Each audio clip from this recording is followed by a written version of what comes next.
Operation सिंदूर को लेकर राहुल गांधी द्वारा मोदी सरकार के सरेंडर वाले बयान पर शशि थरूर ने कहा कि हम अपने लिए बस इतना ही कह सकते हैं कि हमने कभी किसी से मध्यस्थता करने के लिए नहीं कहा। वाशिंगटन डीसी में इससे जुड़े एक सवाल का जवाब देते हुए शशि थरूर ने यह भी बात कही। शशि थरूर ऑपरेशन सिंदूर पर भारत के आउटरीच मिशन की अगुवाई कर रहे हैं और वे फिलहाल वाशिंगटन डीसी में है। वहीं एक प्रेस कॉन्फ्रेंस में शशि थरूर ने यह पूछा कि भारत पाकिस्तान के बीच हालिया टकराव के दौरान राष्ट्रपति ट्रंप की कथित मध्यस्थता की कोशिशों का मुद्दा लगातार उठ रहा है। ये एक ऐसा सवाल है जिसे आपकी पार्टी भी लगातार उठा रही है। इस पर शशि थरूर ने कहा कि अमेरिका राष्ट्रपति के प्रति हमारे मन में बहुत सम्मान है। हम अपने लिए बस इतना ही कह सकते हैं कि हमने कभी किसी से मध्यस्थता करने के लिए नहीं कहा। थरूर ने कहा, वहीं दूसरी ओर अगर वे आतंकी ढांचे को नष्ट करना चाहते हैं तो हम उनसे बात कर सकते हैं। अगर वे गंभीर कदम उठाते हैं और ऐसा दिखाते हैं कि वे भारत के साथ सामान्य रिश्ते रखना चाहते हैं तो हम निश्चित तौर पर बात करने के लिए भी तैयार हैं। इसके लिए किसी मध्यस्थ की जरूरत नहीं है। दरअसल में लोकसभा में विपक्ष के नेता राहुल गांधी ने कांग्रेस के संगठन सृजन अभियान के दौरान आरोप लगाया कि भारत पाकिस्तान सैन्य संघर्ष के दौरान अमेरिकी राष्ट्रपति डोनाल्ड ट्रंप के फोन पर प्रधानमंत्री नरेंद्र मोदी ने सरेंडर कर दिया। उन्होंने कहा कि 1971 के युद्ध में तत्कालीन प्रधानमंत्री इंदिरा गांधी नहीं झुकी, जबकि अमेरिका ने अपना 7वां बेड़ा भेजा था। उन्होंने कहा कि कांग्रेस नेताओं और कार्यकर्ताओं की मौजूदगी में पार्टी के संगठन सृजन अभियान की शुरुआत करने के बाद एक्स पर एक पोस्ट में कहा था, ट्रंप का एक फोन आया और नरेंद्र जी ने तुरंत सरेंडर कर दिया। इतिहास गवाह है, यही भाजपा आरएसएस का चरित्र है, ये हमेशा झुकते हैं।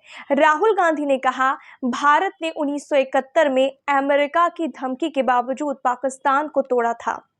कांग्रेस के बब्बर शेर और शेरनिया सुपर पावर्स से लड़ते हैं, कभी झुकते नहीं। राहुल गांधी ने कहा कि वे भाजपा आरएसएस के लोगों को अच्छी तरह से जानते हैं। उन्होंने कहा कि यदि आप थोड़ा भी दबाव डालते हैं और उन्हें भाजपा आरएसएस को थोड़ा सा धक्का देते हैं तो वे डर के मारे भाग जाते हैं। उन्होंने कहा कि 1971 के युद्ध के दौरान कोई फोन नहीं आया था।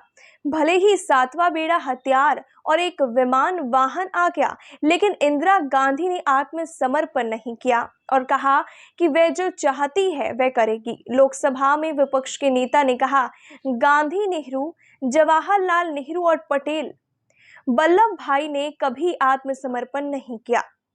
उन्होंने महाशक्तियों के खिलाफ लड़ाई लड़ी। भाजपा और आरएसएस का जिक्र करते हुए राहुल ने कहा कि आजादी के बाद से ही उन्हें समर्पण पत्र लिखने की आदत रही है।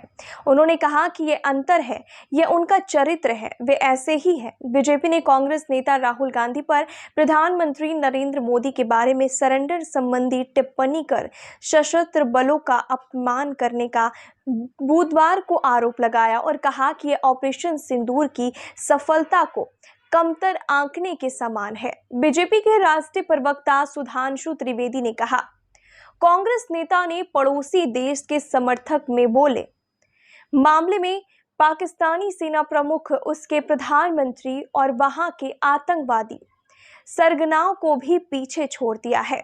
उन्होंने आरोप लगाया कि राहुल गांधी के कटाक्ष एक बीमार और खतरनाक मानसिकता को दर्शाते हैं। उन्होंने भारत का विभाजन, चीन और पाकिस्तान द्वारा भारतीय भूभाग पर कब्जा करने समेत कांग्रेस के शासनकाल में हुई ऐतिहासिक घटनाओं का हवाला देते हुए कहा कि इतिहास नेहरू गांधी परिवार के ऐसे आत्मसमर्पणों से भरा पड़ा है। उन्होंने प्रधानमंत्री मोदी की सराहना करते हुए उन्हें भारत मां के मृगृद शेर बताया। त्रिवेदी ने कहा कि राहुल गांधी और कांग्रेस का आत्मसमर्पण का इतिहास हो सकता है, लेकिन भारत कभी किसी के सामने आत्मसमर्पण नहीं करेगा।